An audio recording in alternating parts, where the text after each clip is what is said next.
poente cai sobre a floresta. Caminhamos nas trilhas de um igapó, terra alagável no tempo das chuvas. A luz dourada que banha a mata vai se tornando fraca e precisamos ligar nossas lanternas. Uma sensação de silêncio habita a sinfonia da floresta. E então os vemos. Uma procissão de espíritos guardiões atravessa nosso caminho. São uma família de queixadas. Os mais jovens à frente, guardiões e crias ao meio. A visão nos emociona. Silhueta de deuses floresta saudando a noite. Um deles nos encara, breve e profundamente, transmitindo histórias que dormiram no tempo, de quando tudo eram sombras de dossel. Mas há novas histórias sobrevivendo a cada poente de nossos ecossistemas. E em nenhum outro lugar do mundo são tão vívidas e sagradas quanto nas florestas tropicais. São essas histórias que viemos contar. Nós somos o Projeto Mantis, eu, Lucas Fiat, designer e artista.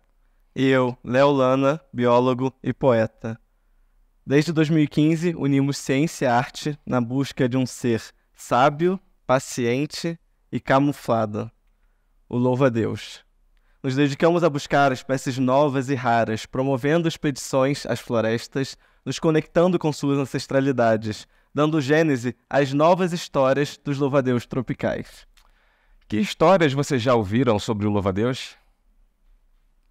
Crescendo no Rio de Janeiro, louva-a-Deus, bicho-pau, gafanhoto e esperança eram todos a mesma coisa. Insetos que eventualmente entram em nossas casas e temos que colocar para fora, ou pior, matá-los. Nas aulas de ciências me contaram uma única história.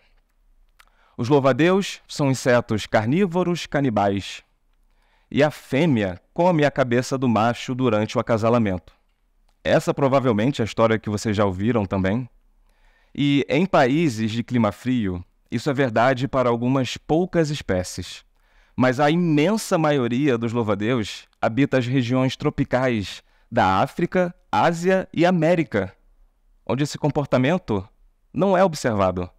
E mesmo com sua ampla gama de camuflagens, as danças de acasalamento, a incrível visão e precisão durante a caça, tudo se resume a uma única história estrangeira. A fêmea come a cabeça do macho. Isso evidencia que em países como o Brasil, até a nossa biodiversidade foi colonizada.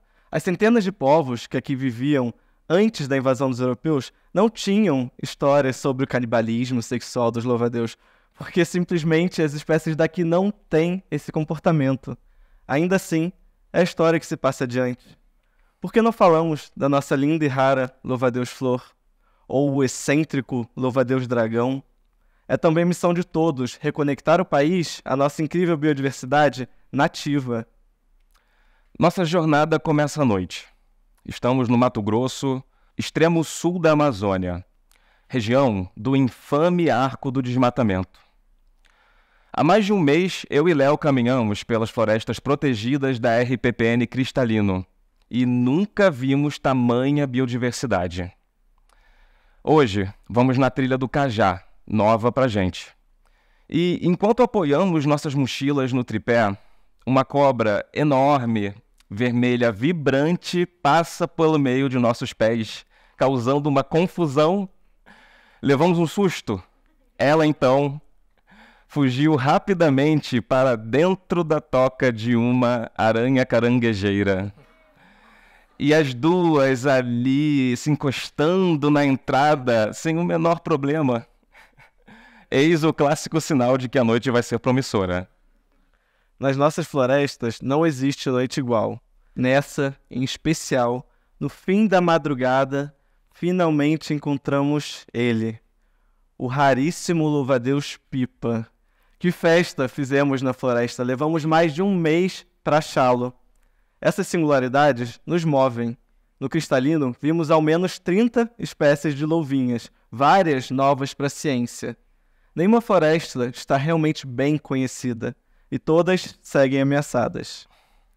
Quando mergulhamos no escuro dos trópicos, é comum ouvirmos barulhos de animais grandes andando à nossa volta. E as pessoas dizem, que coragem!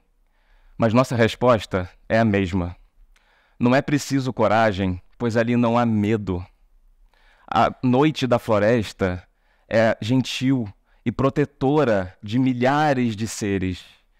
Os louva-a-Deus são insetos fascinantes, camuflados de folhas verdes e secas, galhos e flores, musgos e líquens. E o Brasil tem a maior diversidade do mundo, mais de 250 espécies nativas. E com a expectativa de se descobrir ao menos 300 mais. Espalhadas por todos os biomas do país, são caçadores ágeis, se alimentando de qualquer pequeno ser que possam capturar com suas fortes garras, chamadas raptoriais. Seus olhos são muito desenvolvidos, capazes de enxergar profundidade de campo, como nós, seres humanos. Nosso trabalho envolve resgatar um aspecto fundamental apagado pela colonização, o da pluralidade dos seres. Os louva-a-Deus não são todos iguais. Cada espécie é única. Cobras, morcegos, louva-a-Deus são diversos e não se dividem entre bom ou ruim, útil ou inútil. Nesse país floresta em que vivemos, temos que voltar a resgatar o conceito de que nós temos a nossa grande complexidade e a conexão intrínseca de cada ser vivo ao todo. Agora adentramos a Floresta Nacional de Cachoanã. Dessa vez, somos uma equipe maior, multidisciplinar, e vamos usar tecnologia para enxergar a floresta com olhos não humanos. A fotografia com luz ultravioleta pura, captando a biofluorescência desconhecida da Amazônia.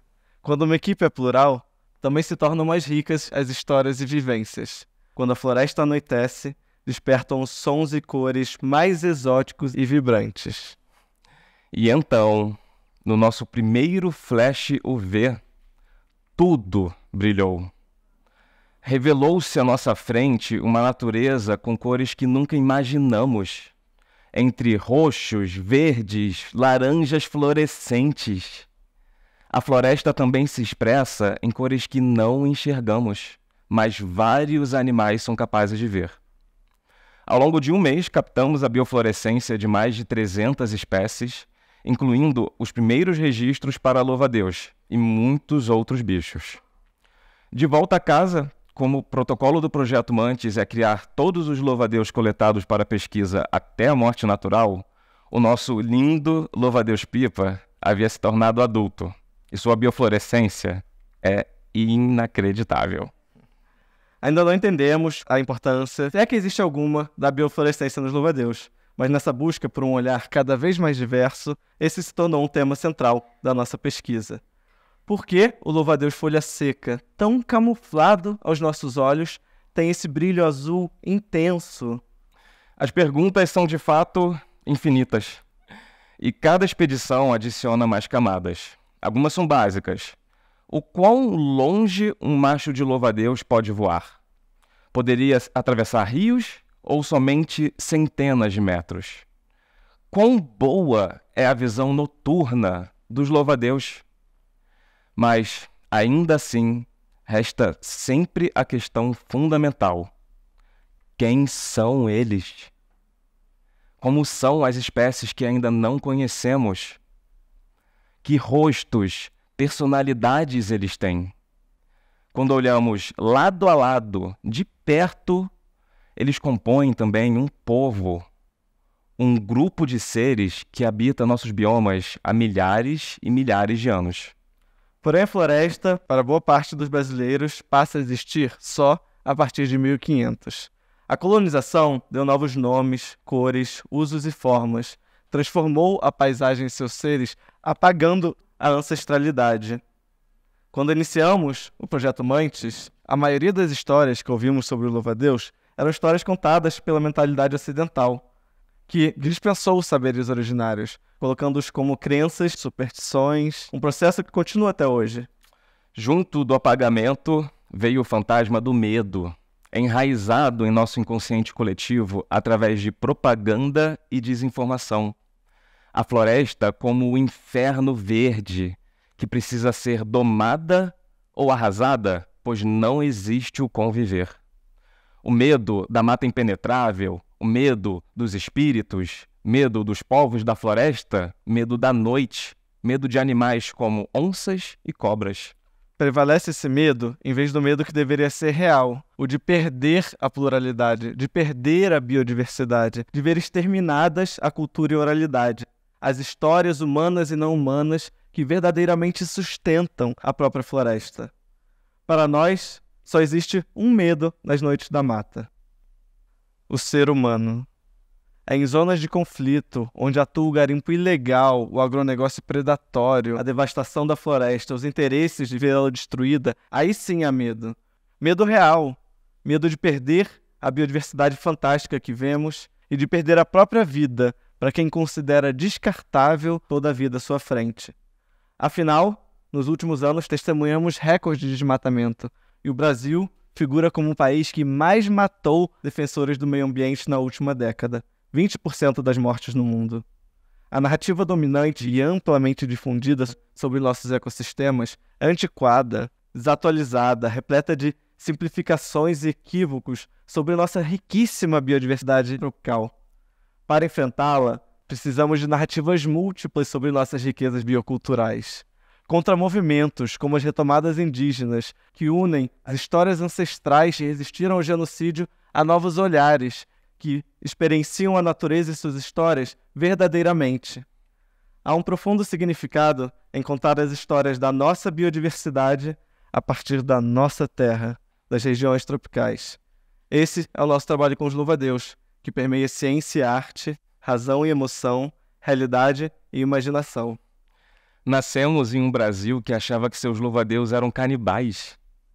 E esperamos deixar um Brasil que reconhece as multifacetas desses insetos, lê poesias, ouve músicas sobre eles, fala de sua ecologia, reconhece a sua complexidade, que é a da própria nação tropical em que vivemos.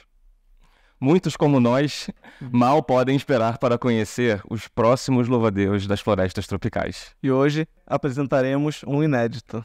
Nas terras onde cresci, era rodeado de mares de morro, cobertos de grama e capim. Aquele era o verde para mim. Tomei como natural aquilo que vi, sem saber que tudo um dia ali foi coberto de florestas, a Mata Atlântica. A beleza e fascínio que um dia existiram vieram antes do meu tempo. Hoje, restando menos de 25% da Mata Atlântica original, buscamos essa vida em expedições aos seus últimos redutos. Esse é um deles, a Reserva Biológica de Sooretama, no Espírito Santo, que visitamos esse ano. Adentramos a chamada Terra dos Animais Silvestres, seguindo a pista de um inseto especial, um louva-a-Deus de linhagem amazônica, fotografado na região. E não era qualquer espécie. A linhagem está entre as maiores do Brasil. Como havia passado despercebido por tanto tempo?